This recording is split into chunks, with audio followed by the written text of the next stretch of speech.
नमस्कार दोस्तों, आपका स्वागत है शेयर बाजार इनसाइड चैनल पर। चलिए हम कुछ मार्केट के Q4 के रिजल्ट आ चुके हैं, उसके अपडेट की बात कर लेते हैं। सबसे पहले बात करें ओरेकल फाइनेंशियल सर्विसेज और ट्रेंड और L&T टेक्नोलॉजीज और भारत कोल, इनके Q4 के रिजल्ट आ चुके हैं।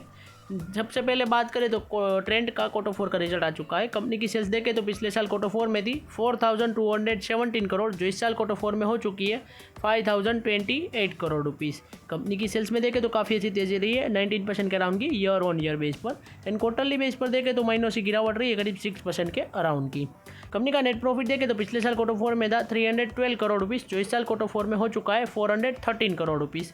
कंपनी के नेट प्रॉफिट में ईयर ऑन ईयर बेस पर करीब 32% की तेज़ी रही है। एंड क्वार्टरली बेस पर देखें तो गिरावट रही है 19% के अराउंड की। यानी कंपनी का रिजल्ट देखें तो ईयर ऑन ईयर बेस पर तो मेरे हिसाब से काफ़ी शानदार आया है। कंपनी के स्टॉक प्राइस में देखें तो कल के दिन करीब 4.5% के अराउंड की गिरावट भी रही थी, जो आप यहाँ पर देख सकते हैं। ट्रेंड के स्टॉक प्राइस में थोड़ी गिरावट रही है और उनकी लॉन्ग टर्म परफॉर्मेंस आप यहाँ पर देख सकते हैं। कंपनी की सेल्स की और प्रॉफिट की लॉन्ग टर्म परफॉर्मेंस क्या रही है पिछले 5-10 सालों की, जो आप यहाँ पर देख सकते हैं। और कंपनी के जितने भी रिटर्न्स मिले हैं स्टॉक के थ्रू, तो वो भी आप यहाँ पर देख सकते हैं, काफ़ी अच्छे रिटर्न मिले हैं। नेक्स्ट बात करूँ ओरेकल फाइनेंशियल सर्विसेज, तो इनके भी Q4 का रिजल्ट आ चुका है। कंपनी की सेल्स देखें तो पिछले साल Q4 में थी 1716 करोड़ रुपीज़, जो इस साल Q4 में हो चुकी है 2065 करोड़ रुपीज़। कंपनी की सेल्स में देखें तो ईयर ऑन ईयर बेस पर 20% प्लस की तेजी रही है। एंड क्वार्टरली बेस पर भी अच्छी तेजी रही है 5% प्लस की। कंपनी का नेट प्रॉफिट देखें तो पिछले साल Q4 में था 644 करोड़, जो इस साल Q4 में हो चुका है 842 करोड़ रुपीज़। कंपनी के नेट प्रॉफिट में ईयर ऑन ईयर बेस पर करीब 31% के अराउंड की तेजी रही है। एंड क्वार्टरली बेस पर भी देखें तो 38% के प्लस की तेजी रही थी, जो कि काफ़ी अच्छी बात है। कंपनी का रिजल्ट देखें तो मेरे हिसाब से ओवरऑल काफ़ी शानदार आया है, ठीक ठाक ही है।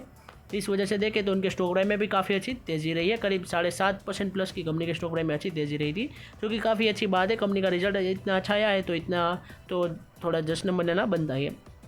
कंपनी की लॉन्ग टर्म परफॉर्मेंस भी आप यहाँ पर देख सकते हैं। क्या कंपनी की लॉन्ग टर्म परफॉर्मेंस रही है, इतनी ज़्यादा तो नहीं रही, पिछले कुछ सालों में ही इतनी अच्छी परफॉर्मेंस दे रही कंपनी। और कंपनी के लॉन्ग टर्म के रिटर्न्स भी आप यहाँ पर देख सकते हैं कि कंपनी ने 5-10 सालों में कितने रिटर्न्स दिए हैं।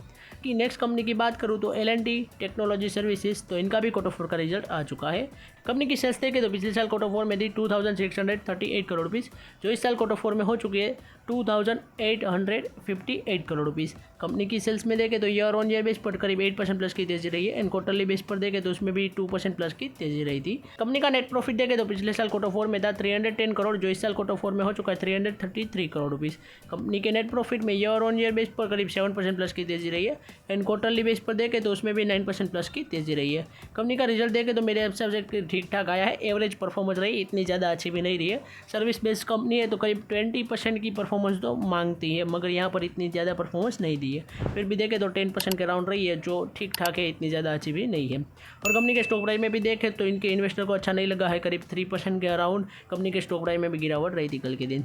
नेक्स्ट बात करूँ कंपनी की लॉन्ग टर्म परफॉर्मेंस, तो आप यहाँ पर देख सकते हैं कंपनी की सेल्स की और प्रॉफिट की लॉन्ग टर्म परफॉर्मेंस क्या रही पिछले 5-10 सालों में। और कंपनी के स्टॉक के थ्रू रिटर्न कितने मिले वो भी आप देख सकते हैं। मुझे तो लगता है कुछ भी रिटर्न्स इन्वेस्टर को इतना ज़्यादा नहीं मिला है लॉन्ग टर्म के अंदर। तो नेक्स्ट बात करूँ भारत कुकिंग कोल लिमिटेड, तो इनका भी Q4 का रिजल्ट आ चुका है। कंपनी की सेल्स देखें तो पिछले साल Q4 में थी 3866 करोड़, जो इस साल Q4 में हो चुकी है 3283 करोड़ रुपीज़। कंपनी की सेल्स में ईयर ऑन ईयर बेस पर गिरावट रही है 15% प्लस की। और क्वार्टरली बेस पर देखें तो उसमें भी गिरावट रही है 5% प्लस की।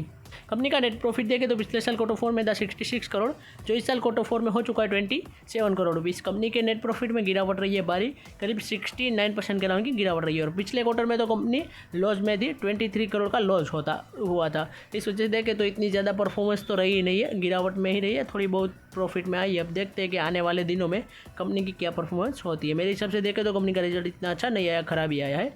कंपनी के स्टॉक प्राइस में भी देखें तो आप देख सकते हैं करीब 5% के बराबर की गिरावट भी रही थी, जो आप यहाँ पर देख सकते हैं। कंपनी की लॉन्ग टर्म परफॉर्मेंस भी आप यहाँ पर देख सकते हैं कि कंपनी की सेल्स एंड प्रॉफिट में लॉन्ग टर्म की क्या परफॉर्मेंस रही है, जो आप यहाँ पर देख सकते हैं। कंपनी के रिटर्न्स देखें तो 0% रही है, इतने ज़्यादा कुछ अच्छे नहीं रहे, यानी कि ना के बराबर कंपनी के रिटर्न्स भी मिले हैं। तो आज के अपडेट्स की बात करूँ तो आज के रिजल्ट यहीं तक थे। ऐसे ही वीडियोस देखने के लिए हमारे चैनल को सब्सक्राइब कीजिए और बेल आइकन को ऑन करना मत भूलिएगा। Thanks for watching.